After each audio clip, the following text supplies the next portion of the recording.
వద్దంటే ఇంటర్వ్యూకి పిలుస్తారు. మొదలు పెడదామా వెంకరబ్బాయి?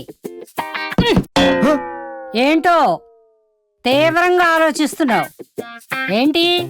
ఏమన్నా సమస్య? మా తమ్ముడు అబ్రాడ్ లో చదువుకుంటాను అంటే ఫ్లైట్ ఎక్కించి ఫారెన్ పంపించాం. మంచిదేగా. వాడి ఖర్చులకి ఇంట్లో ఉన్న బంగారం అంతా తాకట్టుకి పంపించాం. ఇప్పుడేమో వడ్డీలు కట్టలేక అల్లాడిపోతున్నాం. ఛ, తాకట్టు పెట్టకుండా అసలు అప్పుడే అమ్మేసినా బాగుండేది. అప్పుడు అమ్మకపోతే ఏంటి, ఇప్పుడు అమ్ము. అమ్మేయాలంటే ముందు విడిపించడానికి నా దగ్గర డబ్బులు ఉండాలి కదండి. నీ తలకాయ్.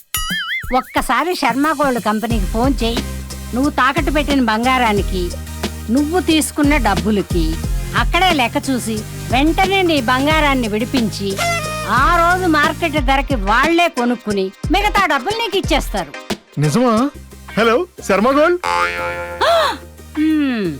ఓరి వీడి వడ్డీ సమస్యలు తీరిపోను. ఇంటర్వ్యూ చేయకుండానే వెళ్ళిపోయాడు. ఇంకెవరైనా యాంకర్ని పంపించండి అయ్యా. తాకట్టులో ఉన్న బంగారాన్ని విడిపించి ఆ రోజు ఆన్లైన్ రేట్ కి మేము కొంటాం. Sharma gold company.